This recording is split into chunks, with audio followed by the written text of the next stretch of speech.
Okay guys, for today's video, imamount natin sa railings yung solar panels natin. So ito yung hindi natin ibubutas sa bubong.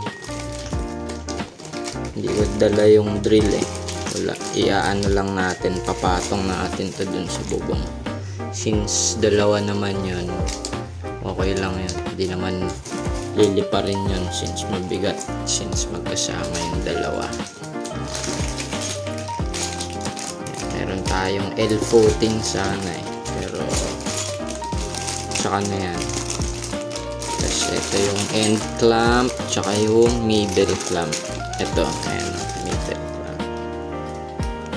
Okay, see, yung current situation nandito lang since inayos yung bubong dito.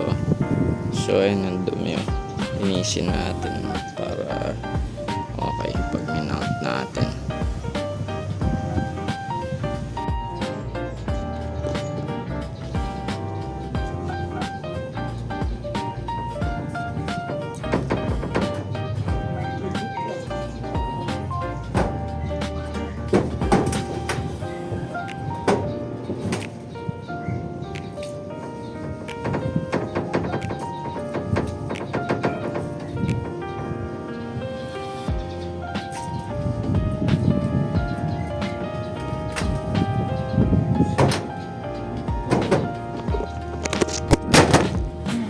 Okay guys, so yan, nalatag na natin, naipatong na natin, pero hindi pa natin nilalagay yung mga so ganito yan,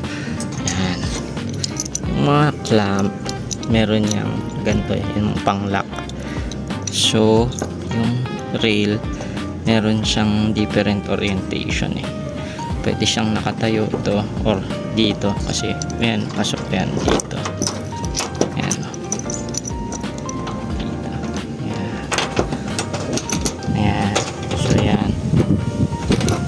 Pwede din siya yan patayo para medyo mataas. So pag ganito naman yan,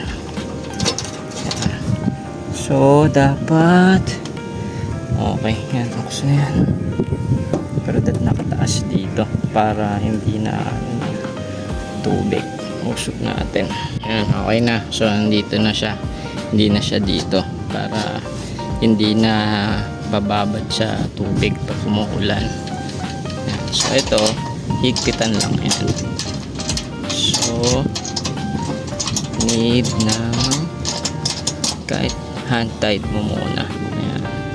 Para in case need mag-adjust. So sa kabila, another lock.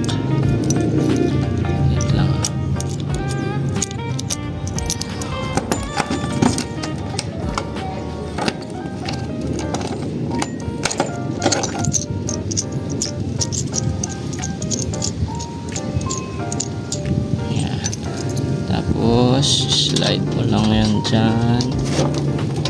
Ayan, meron yung yung groove yung bawat gilid. Ayan, maglalak yan dito. Ayan, sa bawat gilid din para secure.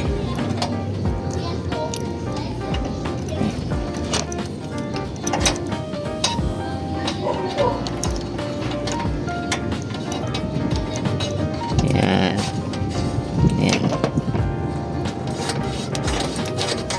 Tapos dyan, then hand tight.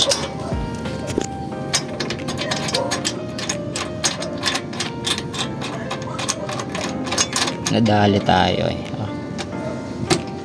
matalim to. Ayan, nung ina-unbox ko. Pwede na siguro din nating higpitan ng Allen wrench. Ayan. Hindi umalog. Okay, tapos ito namang sa gitna yung mid clamp yan. Almost same lang siya guys. May ganito din siya. Yan, may ganito din. Pero parang dalawang ganito ka tip. Hindi pinutol yun dito. Parang may isa. Yan, parang ganyan lang. Ganyan. So ito, para sa gitna, para secure talaga.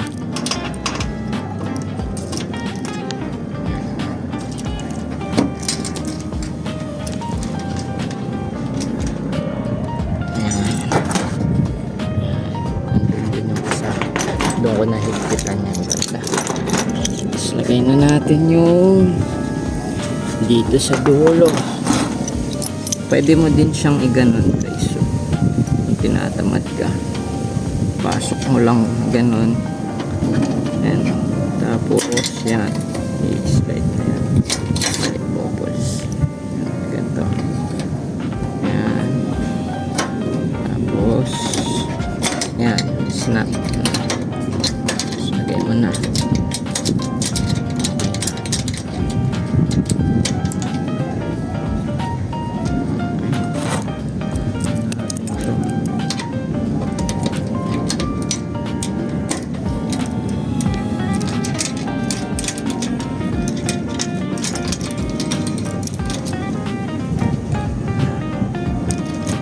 Okay.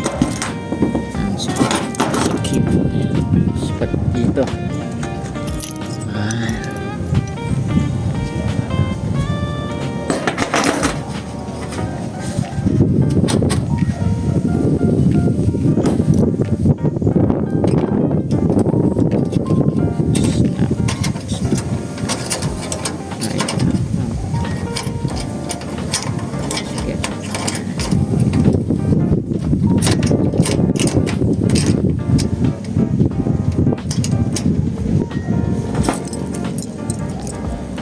Hapon na ako nag-ayos guys para hindi mainit, saka para hindi mag-generate ng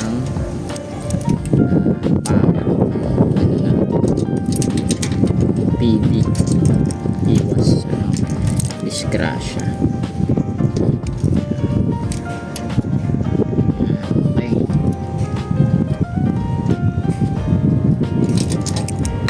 so, last one.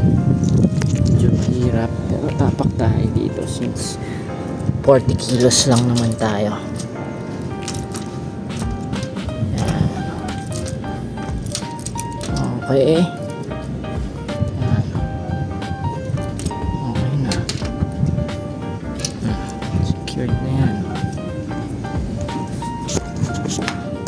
Tapos kabit na lang natin yung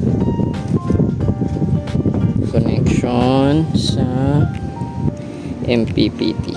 Yan guys. So, ito na.